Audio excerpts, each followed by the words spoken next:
স্যামজনের আরও একটি tech news আপনাকে অনেক অনেক শুভেচ্ছা, নিশ্চয়ই আপনি খুব ভালো রয়েছেন। আর আমি বরাবরের মতো আজকেও লেট, সারাদিন অনেক বেশি কাজ বাজ ছিল, যে কারণে আসলে ভিডিও শ্যুট করতে দেরি হলো। এখন বাজে রাত 10টা আর এখন আমি টেক নিউজে শ্যুট করছি। কি একটা আমার অবস্থা। যাই হোক, আজকে বৃহস্পতিবার যেহেতু আপনি হয়তো সজাগ থাকবেন, ভিডিওটি আপনি এনজয় করবেন। আজকের টেক নিউজের শুরুতে একেবারে ইন্টারেস্টিং একটা নিউজ রয়েছে ই কমার্স সাইটের তরফ থেকে, বা ই কমার্স সাইটগুলোর জন্য নতুন কিছু নিয়মাবলী এসেছে। লাস্ট কিছুদিন যাবত আপনারা হয়তো ইভ্যালির বিভিন্ন রকমের নিউজ শুনে আসছিলেন যে ইভ্যালির অর্থের পরিমাণ বা তাদের সম্পদের পরিমাণ রয়েছে এটুকু, বাট তাদের ঋণের পরিমাণ রয়েছে এত বড়। আজকেই ই কমার্স সাইটগুলোর জন্য একেবারে নতুন একটা নীতিমালা নির্ধারণ করা হলো। গ্রাহক পণ্য বুঝে পাওয়ার পর ডেলিভারি মেসেজ দিলে বিক্রেতা টাকা পাবেন, আর এ প্রক্রিয়া নিয়ন্ত্রণ করবে বাংলাদেশ ব্যাংক। কেন্দ্রীয় ব্যাংকের গেটওয়ের মাধ্যমে অর্থ লেনদেন হবে। মানে হলো, আমরা এর আগে ইভেলির মতো প্ল্যাটফর্মগুলোতে কী করতাম, টাকা আগে দিতাম, দেন 3-4 মাস পরে হয়তো আমাদের প্রোডাক্টগুলো দেওয়া হতো, বাট এখন থেকে আর এটা হবে না। প্রথম আলোর একটি প্রতিবেদনে বলা হয়েছে, ই কমার্স থেকে পণ্য কেনাকাটায় গ্রাহকদের স্বার্থ রক্ষায় নতুন সিদ্ধান্ত হয়েছে আজ বৃহস্পতিবার। ই কমার্স প্রতিষ্ঠান ইভ্যালি, আলেশা মার্ট সহ সব ই কমার্সের বিষয়ে বাণিজ্য মন্ত্রণালয়ে অনুষ্ঠিত বহুপাক্ষিক বৈঠকের পর সাংবাদিকদের জানানো হয়েছে, ই কমার্স থেকে কেনাকাটার ক্ষেত্রে গ্রাহক পণ্য বুঝে পাওয়ার পর বিক্রেতা মূল্য পাবেন।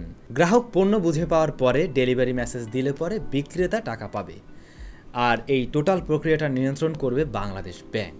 ই কমার্স অ্যাসোসিয়েশনের সভাপতি শমিক আচার বলেন, 1-2টি প্রতিষ্ঠানের জন্য ই কমার্স খাত ক্ষতিগ্রস্ত হবে এমনটা হতে পারে না। ব্যাপারটা হলো, ইভ্যালি বা এই টাইপের যে প্ল্যাটফর্মগুলো রয়েছে এগুলোর জন্য ছোটোখাটো যে ই কমার্স সাইটগুলো রয়েছে সেগুলোর অবস্থা কিন্তু একেবারে যায়।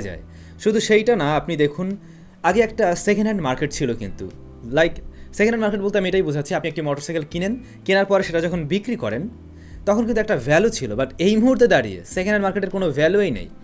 কারণ আগে একটি সেকেন্ড হ্যান্ড মোটরসাইকেল যে দামে মানুষ বিক্রি করতো, এখন সেই দাম দিয়ে ইভ্যালি থেকে মানুষ কিনতে পারে। তো ওরকম একটা জায়গাও কিন্তু নষ্ট হয়ে গিয়েছে। এটা শুধুমাত্র সেকেন্ড হ্যান্ড মার্কেটেরই না, এরকম আসলে এই যে ই কমার্স সাইটগুলোর কথা বলছিলাম, এরকম জায়গায় এমনকি ফিজিক্যাল শপগুলো যেগুলো থেকে আমরা সরাসরি গিয়ে কিনি, সে সমস্ত জায়গায় কিন্তু এর একটা প্রভাব অলরেডি পড়া শুরু করছে। তারপরেও ইভ্যালির কারণে হয়তো অনেকে একটু লাভবান হয়েছে, অনেকে কম টাকার মধ্যে অনেক কিছু, তার শখের অনেক কিছু কিনতে পেরেছে। বাট ফাইনালি এখন যে সমস্যাটা দেখা দিচ্ছে, আপনি টাকা ইনভেস্ট করে রাখছেন, ফাইনালি আর প্রোডাক্ট পাচ্ছেন না। কয়েক মাস পরে হয়তো আপনাকে একটা চেক দেওয়া হয়, তারপরেও আবার কিছুদিন ওয়েট করতে হয়। হয়তো আমাদের যারা ভিডিওটি দেখছেন তারাও অনেকেই রয়েছেন এরকম টাকা পয়সা দিয়ে লক হয়ে আছেন। তো ফাইনালি আমার যা মনে হয়, এখন যে সিদ্ধান্তটা নেওয়া হয়েছে এটা ঠিকঠাক একটা সিদ্ধান্ত হতে পারে। আপনাদের কি মনে হয় অবশ্যই জানাবেন। ইন্ডিয়ার বাজারে রিয়েলমি নার্জো 35J স্মার্টফোনটি লঞ্চ করা হয়েছে। এই মোবাইল ফোনটিতে রয়েছে মিডিয়াটেক ডাইমেনসিটি 700 অক্টা-কোর প্রসেসর, রেয়ারে থাকছে 48 মেগাপিক্সেলের ক্যামেরা, ফ্রন্টে 16 মেগাপিক্সেলের ক্যামেরা, আর এতে থাকছে 5000 মিলিঅ্যাম্পারের ব্যাটারি এবং বক্সে পাওয়া যাবে 18 ওয়াটের চার্জার। এই মোবাইল ফোনটির 6/128GB ভ্যারিয়েন্ট ইন্ডিয়ার বাজারে লঞ্চ করা হয়েছে 15,999 রুপিতে। ভাই লোক, আমরা এখনও iPhone 12 ব্যবহার করছি, iPhone 13 এখনও আসেনি, আসবে কিছুদিন পরে চলে আসবে।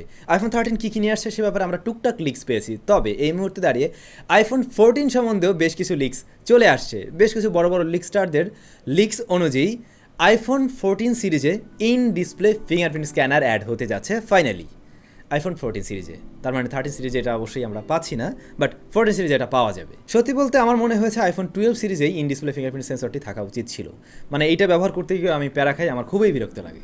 দেশের বাজারে 26শে জুন Realme C25Ss এই স্মার্টফোনটি অফিসিয়ালি লঞ্চ হতে যাচ্ছে। এরই সাথে Realme লঞ্চ করতে যাচ্ছে Realme Buds Q2। এই দুটো জিনিস ওদিনই লঞ্চ হতে যাচ্ছে, এবং Realme C25Ss নিয়ে আমরা বিভিন্ন ধরনের টেস্টিং চালাচ্ছি, যেমন ড্রোন থেকে ফেলে টেলে দিয়ে। তো এই মুহূর্তে সেরকম একটা টেস্টের টিজার আপনারা একটু দেখে নিতে পারেন।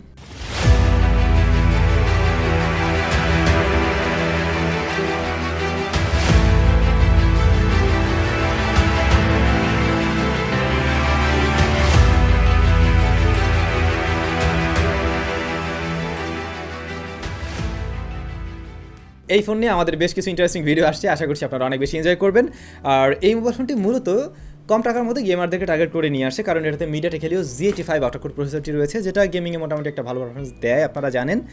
আর Realme C25টা তো লঞ্চ হতে দেখেছেন, বাংলাদেশের মার্কেটে পাওয়া যায় অলমোস্ট অন্য সব কিছু প্রায় সেম। তো সেই ক্ষেত্রে বলা যায় বড় ব্যাটারি, তারপরে 48 ক্যামেরা, আরও মোটামুটি যা যা রয়েছে এই।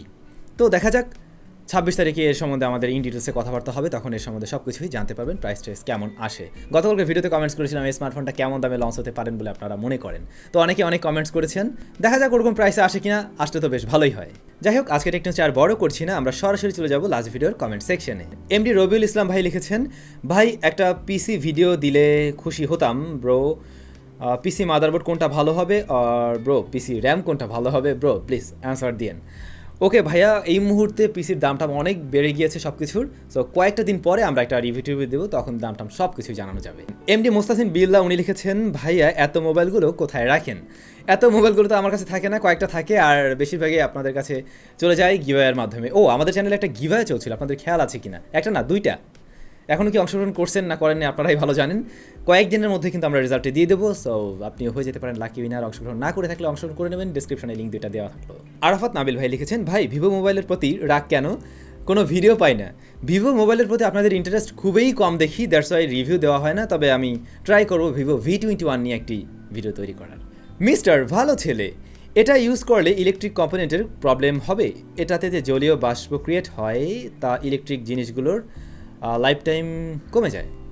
না ভাইয়া, এই ধরনের সমস্যা হবে না। কারণ এই যে আমার স্টুডিওতে এইখানে মানে ইলেকট্রনিক জিনিসে জাস্ট ভর্তি, বিশেষ করে ক্যামেরা ট্যামেরা যেগুলোতে আসলে খুবই সেন্সিটিভ। সো এটা আমি ব্যবহার করছি, ওই ধরনের সমস্যা হয় না, কারণ এইটা একদম পানি ছড়াতে থাকে। ও, কী নিয়ে কথা বলছি সেটাই তো বলা হয়নি। কথা বলছিলাম ওই যে Xiaomiর একটা হিউমিডিফায়ার নিয়ে আমরা রিভিউ দিয়েছিলাম, ওই জিনিসটা। তো এটাতে আসলে ওই ধরনের সমস্যা হয় না। তবে আপনি যদি একেবারে 3 নম্বরে দিয়ে রাখেন, অর্থাৎ ফুল দিয়ে রাখেন এর পাওয়ারটা, সেই ক্ষেত্রে একটু বেশি হয়ে যায়। তো আমার মনে হয় 1-2 দিয়ে রাখলে যতটুকু জলীয় বাষ্প তৈরি করে সেটা রুমের জন্য খুব আহামরি কিছু না। সবাই অনেক বেশি ভালো থাকুন, সুস্থ থাকুন, দেখা হবে আমাদের আরও একটি ইন্টারেস্টিং ভিডিওতে।